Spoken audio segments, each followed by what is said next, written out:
DMER related एक update आहे. आता जी रिसेंट DMER झाली होती त्याचा निकाल लागला आहे आणि कागदपत्र पडताळणीसाठी म्हणजे DVसाठी डॉक्युमेंट व्हेरिफिकेशनसाठी कॅन्डिडेटला बोलण्यात आलेलं आहे.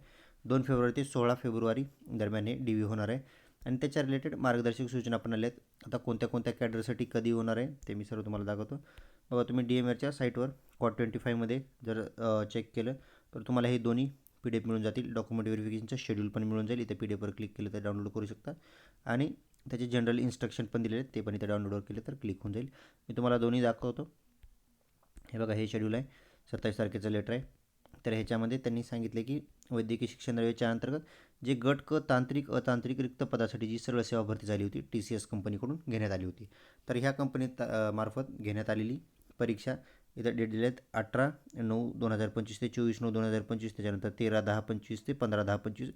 हे त्यावेळेस पण मी सांगितलं होतं मध्ये पाऊस वगैरे चालू असल्यामुळे काही एक्झाम रद्द झाल्या होत्या, काही शिफ्टच्या कॅन्सल झालं होतं. त्याच्यानंतर ते पुढे एक्सटेंड करून पुढे घेतल्या होत्या काही दिवसानंतर. त्याच्यामुळं इतके दिवस एक्झाम चालली होती. तर त्यांनी सांगितलं की दिनांक 19/1/26 रोजी प्रसिद्ध करण्यात आलेल्या गुणवत्ता यादीतील उमेदवारांची कागदपत्र पडताळणी म्हणजे DV डॉक्युमेंट व्हेरिफिकेशनसाठी 2 फेब्रुवारी ते 12 फेब्रुवारी या कालावधीमध्ये आता यांनी ॲड्रेस दिलेला आहे जो लास्ट टाईम DMRचा दरवेळेस तिथंच होतं DV. ठीक आहे. ग्रँड शासकीय वैद्यकीय महाविद्यालय सर्जेजी हॉस्पिटल मुंबई येथील प्रशासकीय भवन 7वा मजला बायकाळा मुंबई. ठीक आहे. इथे आहे. तर इथं तुम्हाला जायचं आहे डॉक्युमेंट व्हेरिफिकेशनसाठी. खाली मी शेड्यूल दाखवतो कोणत्या कोणत्या SMLपर्यंत कधी कधी जायचं आहे. ठीक आहे. तर तेवढे अपलोड केलेले मूळ कागदपत्र म्हणजे तुमचे ओरिजिनल डॉक्युमेंट्स तुम्हाला DVला जाताना ओरिजिनल डॉक्युमेंट त्याच्यानंतर छायांकित प्रतींचा एक संच म्हणजे झेरॉक्स त्याचा एक सेट सोबत आणायचा आहे आणि स्वखर्चानं तुमच्या उपस्थित राहायचे. त्याच्यानंतर त्यांनी बघा इथं स्पेसिफिक त्यांनी मेन्शन केले प्रगत व उत्पन्न गटात मोडत नसल्याचे प्रमाणपत्र म्हणजे NCL नॉन क्रिमिनल आणि आर्थिक दुर्बल घटकात मोडत नष्ट असल्याचे म्हणजे EWS.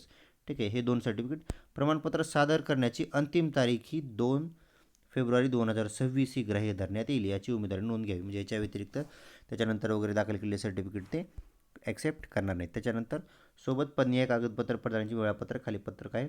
आता इथं यांनी सांगितले की जर तुम्हाला ॲड्रेस माहीत नसेल तर यांनी लिंक दिली या लिंकवर क्लिक करावे. आता PDFमध्ये काही लिंक क्लिक होणार नाही. तुम्हाला जशा तसं जरी टाईप केलं तर तुम्हाला ती मॅपवर लोकेशन दिसून जाईल. ठीक आहे. त्याच्यानंतर इथं टिप एक स्पेसिफिक त्यांनी मेन्शन केले अराखीव प्रवर्गामध्ये बघा ह्यांनी सर्वच कॅटेगरीज दिले म्हणजे थोडक्यात अराखीवमध्ये कोणी येऊ शकतं. ओपनमध्ये कोणताही कॅन्डिडेट येऊ शकतो. जर तुमचा SML किंवा तुमचा रँक जर ओपनमध्ये बसत असेल तर तुम्ही रिझर्व कॅटेगरीचे जरी असताल त्याच्यामधून जरी फॉर्म भरला असेल तरी तो ॲटोमॅटिकली तुम्ही ओपनमध्ये जाणार. तर तुम्ही ओपनच्या DVला जायचं. ठीक आहे. ओपनमध्ये जाणार तुम्ही. ओके. चला. तर त्याच्यानंतर खाली बघा आता हे शेड्यूल दिलेलं आहे त्यांनी.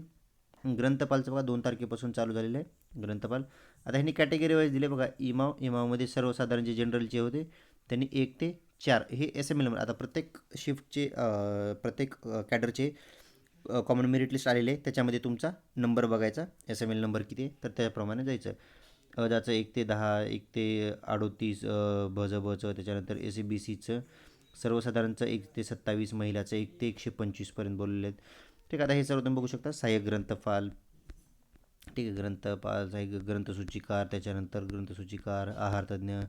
ठीक आहे. प्रत्येकाचं इथे दिलं आहे दंततज्ञ क्षकिरण त्याच्यानंतर क्षकिरण सहाय्यक आहे क्षकिरण तंत्रज्ञाचं आहे. त्याच्यानंतर क्षकिरण बघा हे 4 तारखेला आहे. क्षकिरण तंत्रज्ञ ECG तंत्रज्ञाचं ECG टेक्निशियनचं देन प्रयोगशाळा लॅब टेक्निशियनचं आहे. लॅब टेक्निशियनचं 5 तारखेला आहे. पुढे वेळ पण दिलेला आहे बघा 9:30 ते दुपारी 1पर्यंत. बघा हे अराखीव त्याच्यामध्ये सर्वसाधारण महिलांचं बघा 1 ते म्हणजे ओपनमध्ये महिलांचं 1 ते 30 महिला 1 ते 62 सर्वसाधारण 1 ते 30 महिला 1 ते 62 खेळाडू 1 ते 1344 माजी सैनिक 2589. ठीक आहे. हे सर्व दिले. आता समजा तुमचा नंबर जरी याच्यामध्ये कुठं बसत असेल समजा आता भूकंपग्रस्त 2850 आहे पण तो इथं सर्वसाधारणमध्ये पण येतो ना 1 ते 30मध्ये. तसंच समजा हे इमावचं पण तसंच आहे. बाकी कॅटेगरीचं पण जर तुमचं ओपनमध्ये तो रँक बसत असेल तर तुम्ही सरळ ओपनच्या DVला जायचं. ठीक आहे. तुमचं त्याच कॅटेगरीचे येण्याची वेट करण्याची काही गरज नाही. ज्या दिवशी ओपनचं आहे त्या दिवशी पण तुम्ही जाऊ शकता. ठीक आहे. लास्ट टाईम पण खूप कॅन्डिडेटची अशी मिस्टेक झाली होती. त्याच्यामुळं जर तुमचा ओपनच्या ह्याच्यामध्ये जरी बसत असेल तुमच्या कॅटेगरीच्या व्यतिरिक्त तरी जाऊ शकता किंवा तुमच्या कॅटेगरीत बसत असेल तर त्या दिवशी जायचं. ठीक आहे. हे बघा हे सर्व कॅडरचं दिलेलं आहे बघू शकता. हे सर्व PDF तुम्हाला व्हॉट्सअप ग्रुपवर मिळतील. डिस्क्रिप्शनमध्ये लिंक आहे आपलं त्या ग्रुपवर तुम्ही जॉईन करू शकता WhatsApp ग्रुप. तिथे तुम्हाला हे सर्व PDF मिळून जातील. देन कागदपत्र पडताळणीबाबत. आता हे मार्गदर्शक सूचना काय काय दिलीत बघा. तुम्हाला अर्जदाराने संचालनाकडे केलेल्या विविध दाव्याच्या पुराव्यासाठी तुम्हाला हे कागदपत्र सादर करणे आवश्यक आहे. त्याच्यासाठी बघा सगळ्यात पहिलं वयाचा पुरावा. तुमचं एकतर 10वीचं पासिंग सर्टिफिकेट किंवा TC पाहिजे किंवा तुमचं वयाचं प्रमाणपत्र पाहिजे शासन सेवेतलं, ठीक आहे. कुठले जन्म मृत्यूचं किंवा नगरपालिका महानगरपालिकेचं मृत्यू नाही सॉरी जन्म दाखला वगैरे, ठीक आहे. कुठलंही एक वयाचा पुरावा पाहिजे. त्याच्यानंतर शैक्षणिक अर्हता, तुमचं जे काही एज्युकेशन झाले 10वी 12वी, त्याच्यानंतर तुमचं समजा जे काही कॉलेज झाले first year second year third year fourth year final year, ठीक आहे. तर ते सर्व documents passing certificate completion certificate. त्याच्यानंतर बघा जर मागासवर्गीय उमेदवार असेल तर त्याचं कॅटेगरी सर्टिफिकेट आणि त्या कॅटेगरीला जर नॉन क्रिमिनल असेल तर त्या कॅटेगरीचं नॉन क्रिमिनल सर्टिफिकेट. जसं समजा SC ST नसतं तर त्यांना काही गरज लागणार नाही. पण समजा OBC कॅन्डिडेट आहे किंवा NT कॅन्डिडेट आहे NTB CD तर त्यांनी कॅटेगरीतून फॉर्म भरले तर त्यांना नॉन क्रिमिनल लागेल. त्याच्यानंतर मराठी भाषेचे ज्ञान असल्याचा पुरावा, हे काही नाही तुमचे 10वी 12वीला जे आपलं लँग्वेज असतं तेच असतं, त्याच्यासाठी काही सेपरेट सर्टिफिकेटची गरज नाही. त्याच्यानंतर दिव्यांगमधून जर कोणी फॉर्म भरला असेल तर त्याचं सर्टिफिकेट लागेल. माजी सैनिक जर कोणी असेल तर त्याचा पुरावा लागेल. खेळाडू असेल तर खेळाडूचा पुरावा लागेल. पण त्यांनी जे व्हेरीफाय केलेलं सर्टिफिकेट आहे ते लागेल खेळाडूचं स्पोर्ट्सचं पण, ठीक आहे. त्याच्यानंतर अनाथ असेल तर त्याचा पुरावा लागेल. प्रकल्पग्रस्त, आता ह्याच्यामध्ये हे सर्व कंपल्सरी नाही. जर समजा कोणी प्रकल्पग्रस्तमधून फॉर्म भरला आहे तर त्याचं सर्टिफिकेट लागेल. भूकंपग्रस्तमधून भरला असेल तर त्याचं लागेल, ठीक आहे. तर तुम्ही ज्याच्यामधून फॉर्म भरता त्याचं सर्टिफिकेट लागेल. पदवीधर अंशकालीन असेल तर त्याचं. हे विवाहित महिलांचं किंवा स्त्रियांचा जर काही नावात बदल झालेला असेल तर त्याच्यासाठी. त्याच्यानंतर लहान कुटुंबाचं प्रमाणपत्र हे सर्वांना द्यावं लागतं. त्याच्यानंतर लहान कुटुंबाचे प्रमाणपत्र.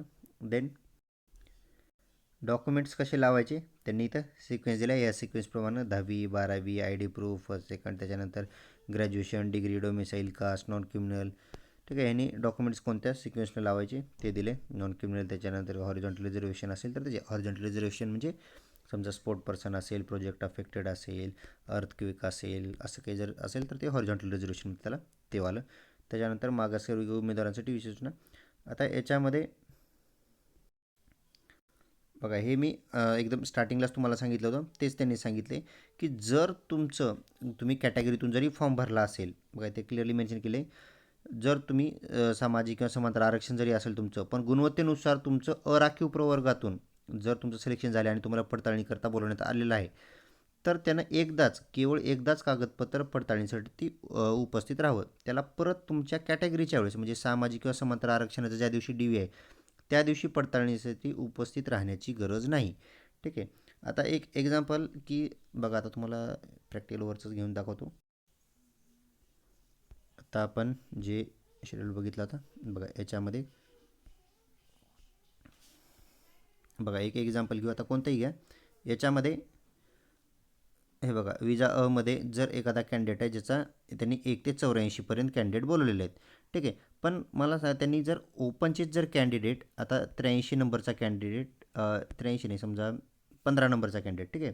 एखाद्याने विजा मधून फॉर्म भरला आहे, त्याचा 15 SML आहे. SML नंबर जर त्याचा 15 आहे, 1 ते 84 बोलवलेत, पण 15 नंबर तो ओपनमध्ये पण बसतो. बघा सर्वसाधारण राखीव 1 ते 18 बोलवलेत, 15 तर याच्यामध्ये पण बसणार. तर त्यानं याच दिवशी सर्वसाधारणचं ज्या दिवशी आहे त्या दिवशी DVला जायचं. त्याला परत नंतर आणखीन ज्या दिवशी याचं विजाचं आहे त्या दिवशी परत कॅटेगरीचं आहे त्या दिवशी त्याला राहण्याची गरज नाही, ठीक आहे. आता हे एकाच दिवशी आहे, काही कमी पोस्ट आहेत. आता हे जास्त कुठं असणार आहे, समजा फार्मासिस्ट किंवा लॅब टेक्निशियन ज्याच्यासाठी जास्त वॅकन्सी आहेत तिथे असेल, जिथं 2-2 3-3 दिवस DV चालणार आहे त्यांचं, त्या ठिकाणी होईल. थोडक्यात म्हणजे तुमचं ओपनमध्ये बसत असेल तर तुम्ही ओपनमध्ये DVला जायचं असा त्याचा मिनिंग आहे, ठीक आहे. चला, याच्या व्यतिरिक्त आणखीन काही डाऊट असतील तर कमेंट सेक्शनमध्ये विचारा किंवा ग्रुपची लिंक आहे तिथं कमेंट सेक्शनमध्ये जॉईन करून तिथं विचारू शकता, ठीक आहे. बघा आता सिलेक्शन लिस्ट याच्यानंतर लागतील. सध्या DV करून घेणार ते आधी, ठीक आहे. DV झाल्यानंतर मग त्याच्यानंतर समजा जे कोणी रिजेक्ट होतील DVमध्ये तर ते रिजेक्ट होतील आणि जे इलिजिबल झाले त्या कॅन्डिडेटमध्ये त्याच्यानंतर सिलेक्शन लिस्ट लागतील. त्यांनी फक्त ऑर्डर इश्यू होतील त्यांनी ते ऑर्डर घेऊन जॉईन करायचं, बस इतकंच आहे, ठीक आहे. चला, याच्या व्यतिरिक्त काही डाऊट असतील तर व्हॉट्सअप ग्रुपमध्ये जॉईन होऊन तिथं विचारू शकता.